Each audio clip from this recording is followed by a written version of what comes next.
नमस्कार, मैं परवेज आलम और आप देख रहे हैं the news post for you. अपने इस यूट्यूब चैनल पर आपका बहुत स्वागत है। हमने शुरू किया है सियासत का सफरनामा। इस कड़ी में आप झारखंड की राजनीति में रोज बदलते समीकरण और चुनावी गतिविधियों की खबरों के साथ ही राजनेताओं के इंटरव्यू भी देख सकेंगे। आप चैनल को सब्सक्राइब और लाइक करना ना भूलें। यह झारखंड का चैनल है, आपका अपना चैनल है। तो चलिए शुरू करते हैं सियासत का सफरनामा। आज बात करेंगे कांग्रेस की सियासत की। झारखंड विधानसभा चुनाव को लेकर राजनीतिक सरगर्मियां काफी बढ़ गई हैं। भले ही चुनाव के तारीखों का ऐलान ना हुआ हो, पर राजनीतिक दल चुनाव की तैयारियों को अंतिम रूप देने में जुटे हुए हैं। अभी झारखंड की हेमंत सरकार में कांग्रेस शामिल है और समझा जा रहा था कि लोकसभा चुनाव की तरह वह जेएमएम और कांग्रेस इंडिया गठबंधन के तहत ही विधानसभा चुनाव लड़ेगी।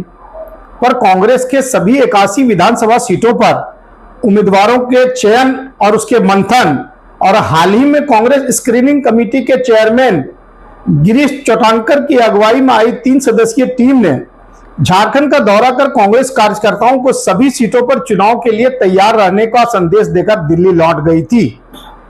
इस टीम में प्रकाश जोशी, पूनम पासवान भी शामिल थे। तो क्या कांग्रेस गठबंधन में रहकर चुनाव नहीं लड़ेगी? यह यक्ष प्रश्न है। हर विधानसभा सीट पर 50 से ज्यादा उम्मीदवार कांग्रेस में अपनी दावेदारी कर रहे हैं, आवेदन दे रहे हैं। जिला अध्यक्षों के मार्फत कांग्रेस स्क्रीनिंग कमेटी को अपने आवेदन भेज रहे हैं। उम्मीदवारी की कांग्रेस की पहली शर्त यह है कि वो पार्टी के प्रति वफादार हो, जिताऊ हो। जिताऊ उम्मीदवार का मतलब तो आप समझ ही गए होंगे, धन बल से मजबूत। कांग्रेस के ज्यादातर कार्यकर्ता चाहते हैं कि पार्टी को अकेले चुनाव में जाना चाहिए, तभी कांग्रेस का झारखंड में खोया जनाधार वापस मिल पाएगा। इधर खबर यह भी है कि कांग्रेस के प्रदेश अध्यक्ष कमलेश महतो कमलेश, विधायक दल के नेता रामेश्वर ओरांव, मंत्री बन्ना गुप्ता और मंत्री दीपिका सिंह पांडे ने दिल्ली में कांग्रेस महासचिव केसी वेणुगोपाल से मिलकर झारखंड कांग्रेस की तैयारियों से उन्हें अवगत कराया है। खबर यह भी है कि कांग्रेस जेएमएम पर दबाव बनाने के लिए सभी 81 सीटों पर अपनी दावेदारी और तैयारी दिखा रही है। 2019 के विधानसभा चुनाव में कांग्रेस को जेएमएम के गठबंधन से महज 31 सीट ही मिली थी, जिसमें से 16 सीटों पर कांग्रेस ने जीत दर्ज की थी और कांग्रेस की जीत का स्ट्राइक रेट 51% था।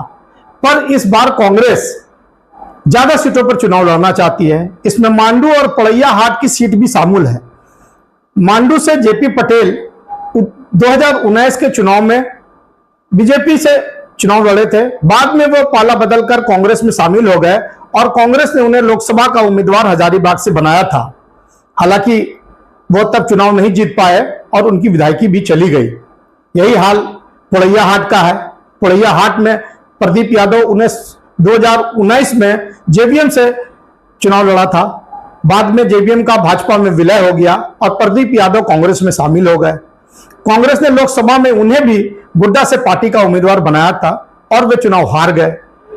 अब कांग्रेस उनको भी एडजस्ट करना चाहती है। समझा जा रहा है कि कांग्रेस नेताओं की बयानबाजी को समझकर ही हेमंत सोरेन अपनी विधायक पत्नी कल्पना सोरेन के साथ दिल्ली में कांग्रेस के राष्ट्रीय अध्यक्ष मल्लिकार्जुन खड़गे और लोकसभा में विपक्ष के नेता और कांग्रेस के पूर्व राष्ट्रीय अध्यक्ष राहुल गांधी से मिले और विधानसभा चुनाव को लेकर चर्चा किया। हालांकि सीएम हेमंत ने मीडिया को इसे औपचारिक मुलाकात भर बताया, जबकि जानकार सूत्र बताते हैं कि कांग्रेस आलाकमान ने जेएमएम के शीर्ष नेता और राज्य के मुखिया हेमंत सोरेन को स्पष्ट कर दिया है कि कांग्रेस कम से कम 35 सीटों पर झारखंड में चुनाव लड़ेगी। तो क्या हेमंत सोरेन कांग्रेस की मांगे मान लेंगे या फिर गठबंधन टूट जाएगा? अभी इस सवाल का जवाब ढूंढना बाकी होगा। पर इतना तो तय है कि सभी 81 सीटों पर उम्मीदवार तैयार कर कांग्रेस जेएमएम पर मानसिक दबाव बनाना चाहती है। ऐसे में यह देखना दिलचस्प होगा कि झारखंड में इंडिया गठबंधन एक होकर चुनाव में उतरेगी या 2014 की तरह अलग अलग राग अलापती नजर आएगी। सियासत का यह सफरनामा कैसा लगा, अपने कमेंट में जरूर बताएं। आपके कमेंट से कुछ बेहतर करने का हौसला मिलेगा।